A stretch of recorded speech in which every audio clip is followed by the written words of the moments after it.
Hi all, let's look at another very interesting game from the candidate tournament. Wesley So against Levon Aronian. Wesley So playing white, e4, e5, we have knight f3, knight c6, WhiteElo has. So now knight f6, castles, bishop e7, rook e1. Pretty standard stuff actually so far. a4, b4, this sets a little bit of the tone actually of what's to come already though, this a4 move. Because now a5, and you might think this kind of move, okay, it's got an intention of fixing down some pawns and maybe trying to get a light square grip later, but it is a dislocated pawn, so this may have to become some sort of gambit later, but white should be clear about what he's going to get from that gambit once that pawn is encroached on later. It's very easy to become disconnected from the network of other pawns, basically that pawn in particular. d6, d3. Now bishop e6.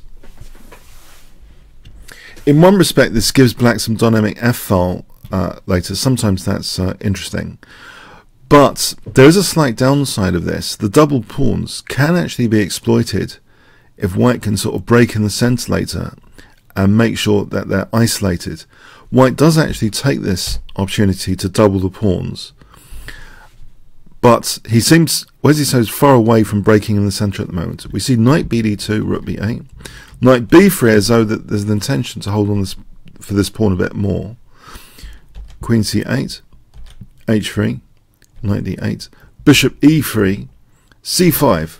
The net is closing on this poor a pawn, by the way, but by putting pawns on dark squares, the light square grip potential has slightly increased, and in fact white plays now knight bd2, knight c6, more pressure on a5, c3. So this plan of going in for d4, the end result of this could be a real fracturing of black's pawn structure. If you can imagine double pawns here and also isolated if that pawn's taken away, and this pawn isolated, and a light square grip.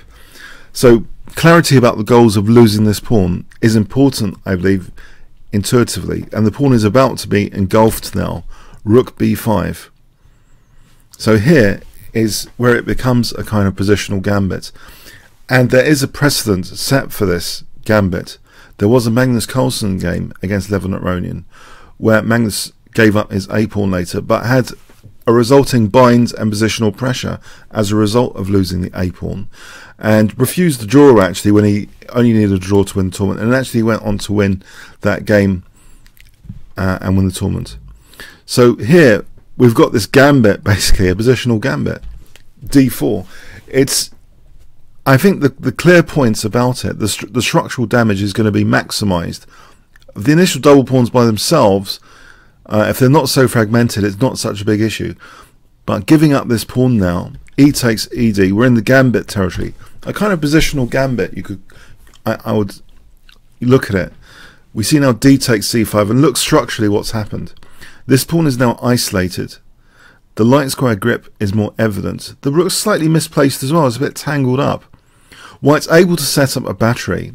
The other interesting thing here technically about setting up the battery is how the battery can actually transition to a center file. That is quite interesting, how the doubled rooks here might actually be able to transition there to a center file and try and tap into these other weaknesses. We have rook a2 setting up potentially a battery on a5. Black's pieces are pretty tied up at the moment. You might question the forcing move b3 if this does anything here. Rook a4, this kind of scenario, you can see that white's got a certain amount of compensation here with a strong light square grip. This position, white's actually technically better with a small edge there. Okay, so b3 was passed up on. We have queen b7, b3 now. You can see the light square grip now is starting to increase. Black's pieces are still a bit tangled. That rook in particular is potentially a tactical target as well on b5. King h8. Knight takes e4 is a bit greedy and can just be punished with bishop g5 here, hitting the queen and e7. This position is very, very dangerous. After rook d2, you can see that transfer to the center file quickly. With the misplaced rook, this kind of transfer is more deadly than usual. because black is really unable to cope with rooks coming down the d file that easily here. Say this position with rook coming into d6, look at white's rooks and look at that b5 rook. So white will be much better there. So here we see king h8 actually tucking the king away. Queen c2 protecting the e4 pawn officially now. Knight d7, rook a1, bishop d8, and now knight c4, which puts more pressure now, as if there's pressure on a6, but black is quick to evict this a1 rook with bishop f6. But now, with that rook on b5, look how this battery on the a file, it wasn't just about trying to get the a pawn back. They can both quickly swing now to the d file. And if you look at this misplaced rook, this is actually more effective than one might think here, because of the misplaced rook. Rook ad2, this battery transfer, very quick and efficient from the a file to the d file. So yeah, this is a kind of strange, subtle, positional gambit. This whole thing about getting the dislocated pawn on a5 with black playing bishop e6. Very, very interesting strategic themes. Very dynamic. Queen c2, queen c7 now. This is pretty dangerous. The break was put on e5 here. If the casual a5, then e5, opening up the diagonal. And not only that, it's not really about that. It's this tactic, knight d4 here. Yeah, exploiting the pin. So this is pretty nasty stuff. So we see the queen getting out of the way of also this idea of knight d4. So e5 here, though, is played. Now this is dangerous. Bishop takes e5, knight g5, threatening mate. g6, knight takes e6, basically wins the exchange with that fork. Okay, so here, so after queen c7, we have e5. And yeah, the bishop can't take it. It has to stay on e7, protecting against knight g5. Now we have knight d4 hitting the rook, using that pin there, that pinned pawn. And yeah, it's winning the exchange. It's also hitting e6 anyway. So yeah, black is actually losing the exchange anyway. That awkward rook is a tactical liability in these lines. So concretely, white is fine now. And he doesn't even take the rook, though. He just takes the e6 pawn.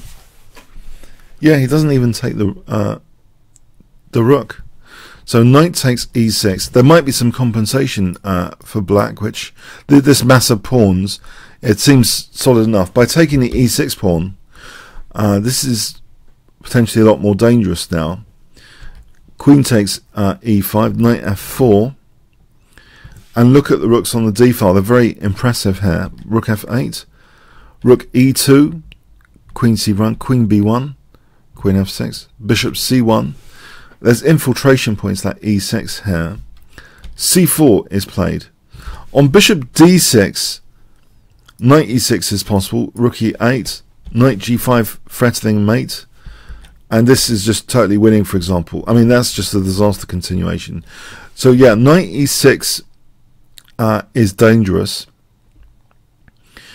because of this, yeah, the stuff going on with h7 potentially. So c4 was played.